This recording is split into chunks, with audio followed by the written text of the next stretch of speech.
Welcome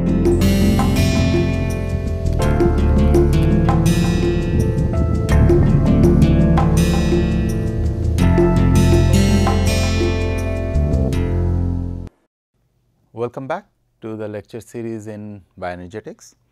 So, in the last class, the 8th lecture or the 3rd lecture of the 2nd week, we talked about the classification of different bacteria, eubacteria and archibacteria, and we talked about iron sulfur bacteria, we talked about methanogens, we talked about the bacteria which are loving the extreme salt environment, and then with the eubacteria we talked about gram positive bacteria, we talked about photosynthetic bacteria which have evolved in the anaerobic conditions, we talked about the bacteria which like blue green algae or the cyanobacteria, we talked about the purple photosynthetic bacteria, and we talked about the spirochetes. So, what essentially we highlighted there was the light dependent and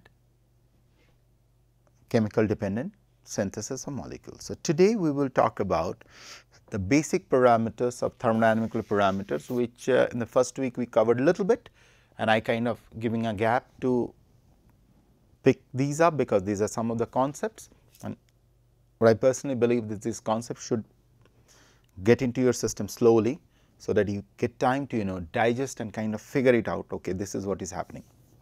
So, let us start the lecture 9, which is lecture 9, or we are into week 2, lecture 4 of week 2. So, W2 L4. So, today we will be talking about the importance of free energy for the cell. Okay. The importance of free energy. We have talked about a lot about delta G. So, today we will talk about a little bit more free energy for cells, delta G. So, whenever a reaction occurs, so we have talked a lot about the self assembling. So, if you go back, so this was one of the slides what I wanted to highlight here. If you follow this blue box, okay, if you follow this blue box, this blue box is, so this process of self assembling, whether it will happen or not, is a function of whether it will happen spontaneously or you need to infuse energy into the process, depends on this parameter, the free energy. If free energy is negative, it means it will happen spontaneously, and if free energy is positive, it means you have to put energy into the system. So, today in the light of that, we will talk about the significance or the importance of free energy for the cell. The life is possible because of the complex network of interacting chemical reactions occurring in every cell. In viewing the metabolic pathways that comprise this network, one might suspect that the cell has had the ability to evolve an enzyme to carry out any of these reactions that it needs, but this is not so. Although enzymes are powerful catalysts, they can speed up only those reactions which are thermodynamically feasible, those which are thermodynamically feasible or thermodynamically possible. Okay. Other reactions proceed in cells only because they are coupled with favorable reactions to drive them. The other way, as I told you, that either delta G will be positive or delta G will be negative, and if it is negative, that this is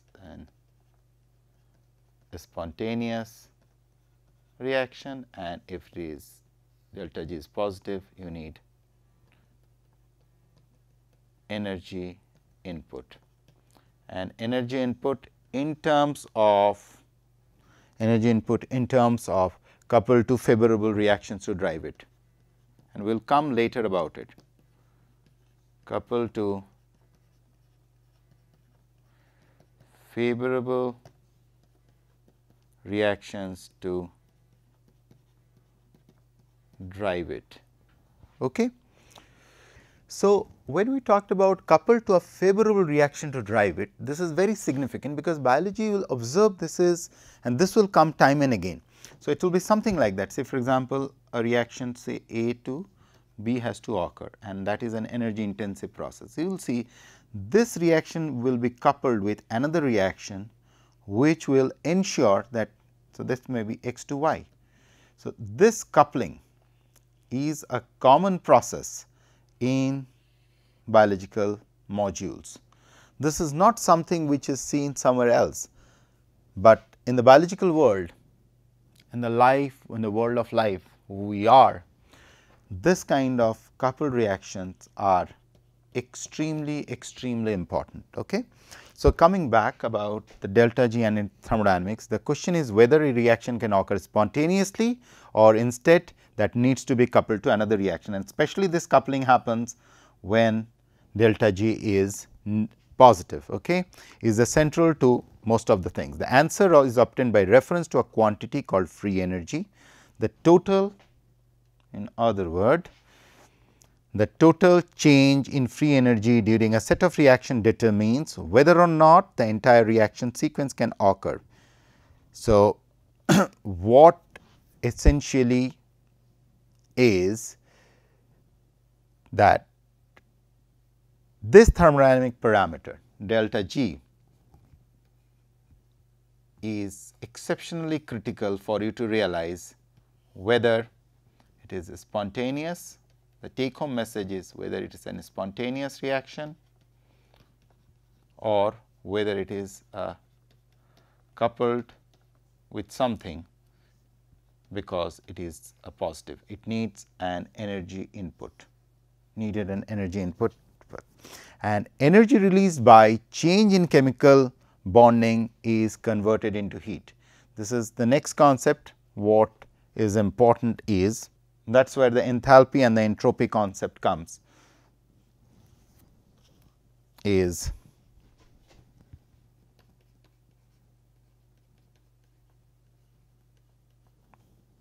energy released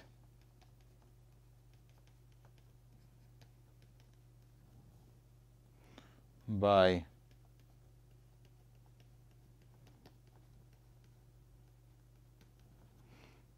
changes in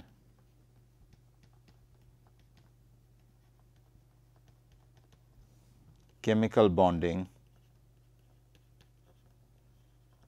is converted into heat.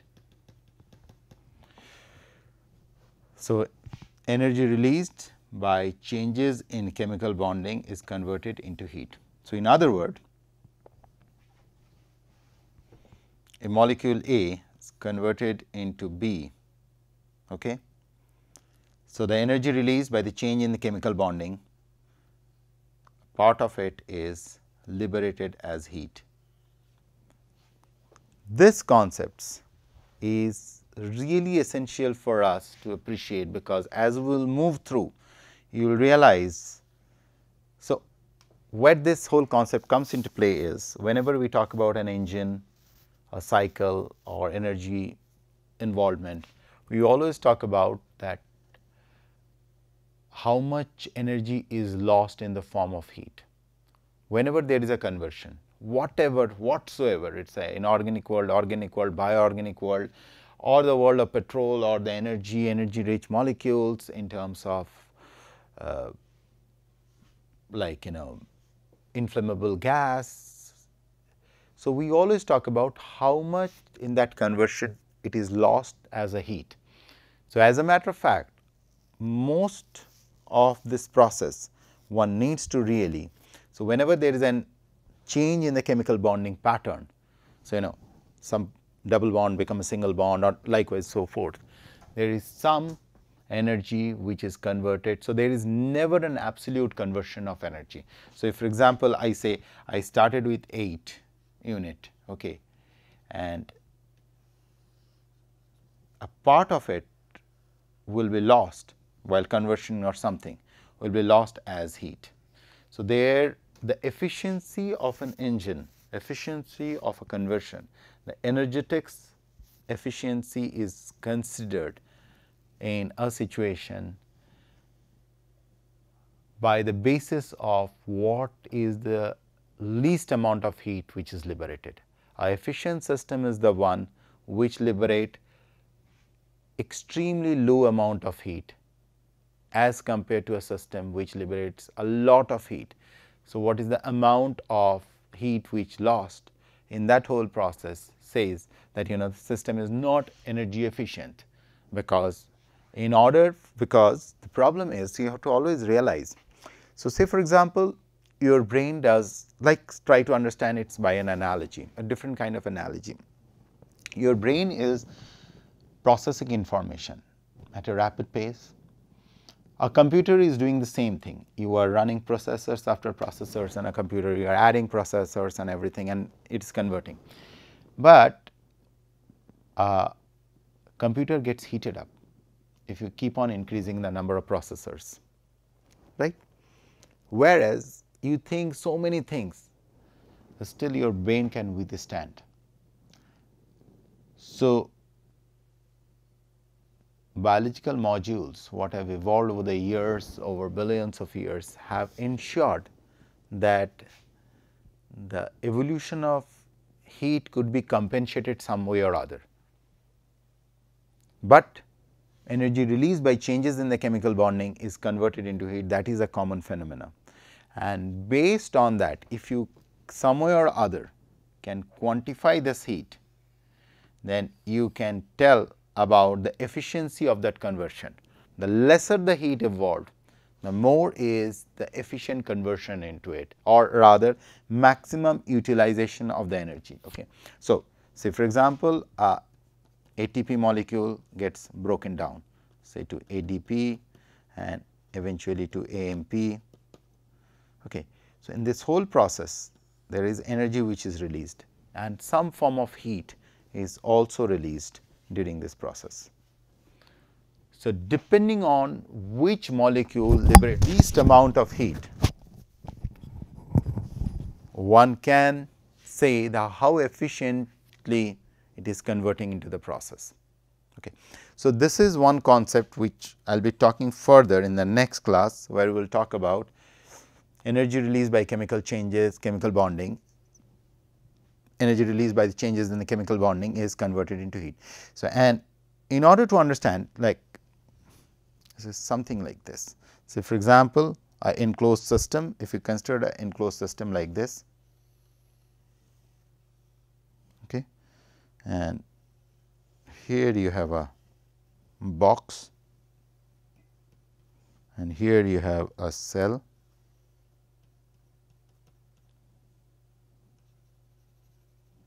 and here you have a C, and here you have the universe.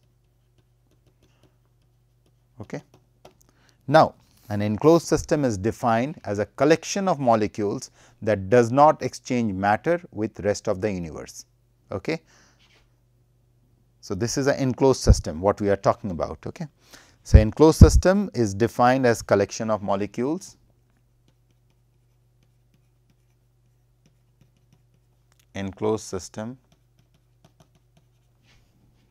is defined as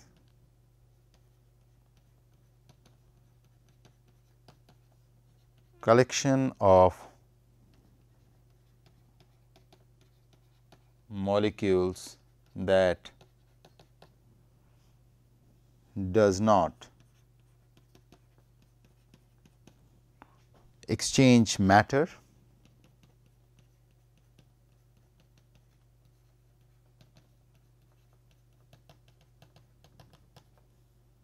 with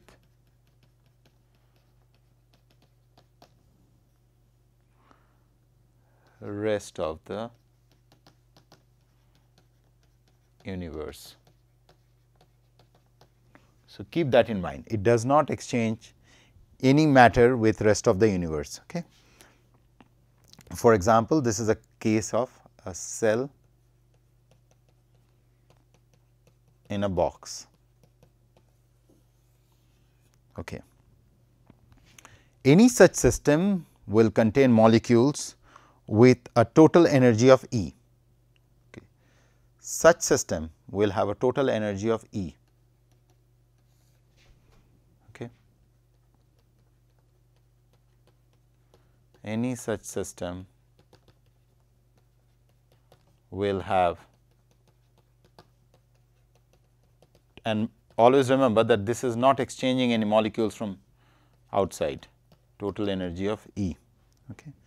This energy will be distributed in a variety of ways, some as translational energy of the molecule, some as the vibrational energy, some of the rotational energy, but most of that will be the bonding energy between the individual atoms that make up the molecules. Okay. So, this will have your, let us enumerate the energies just in case you forget: vibrational, rotational,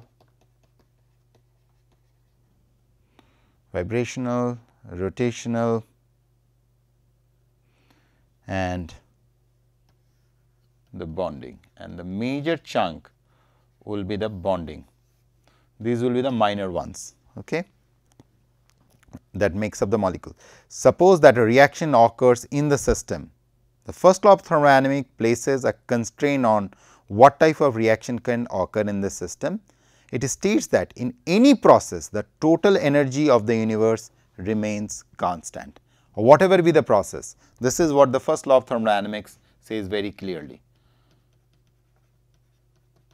First law of thermodynamics, that total energy of the system remains constant.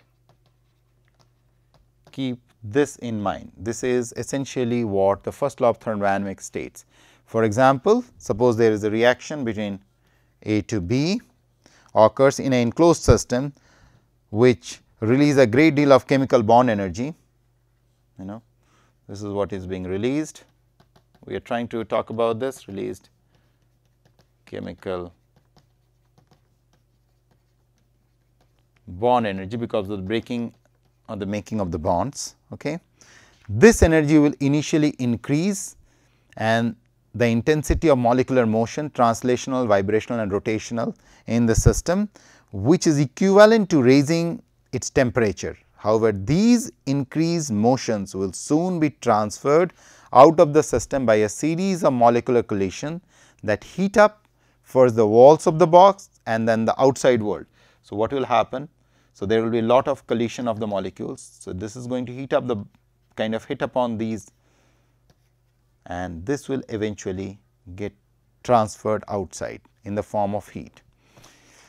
And then outside world represented by the C for in our example. In the end, the system returns to its initial temperature, by which time all the chemical bond energy released in the box has been converted into heat energy. So, there will be a rise in temperature and then eventually it will fall, but during in this whole process most of the heat energy, most of the bond energy is converted into heat energy, and transferred out of the box to the surrounding. So, according to the first law of change in the energy in the box. So, if I talk about delta E of the box, okay, which we shall denote by delta E, must be equal and opposite to the amount of heat energy transferred, and it could be designated as delta E is equal to minus H, which is essentially the change, which is the heat energy, that the energy E in the box, the energy in the box E decreases when heat leaves the system. So, in other words, when the heat energy is going out, as the heat energy is moving out of the system, so what is happening out here, there is a, this leads to a lowering of energy of the system. Okay. So, I will close in here, I will pick it up from here. What are the connotations and how we will move on to the second law and the entropy and the Gibbs free energy from here. So, just for the time being, just try to realize there is a reaction happening out here, and that leads to generation of heat, generation of the molecules kind of getting disturbed, and they generate heat, and that heat moves out of the system, and in that process system lowers its energy. We will follow it up from here, and we will move on to the second law of thermodynamics, to the entropy and the Gibbs free energy, what we promised each other in this section. If you go back here, free energy, entropy, enthalpy, generation of heat. This fundamental drawing, remember it. Okay. In the next class, we will follow it up from here. Thank you.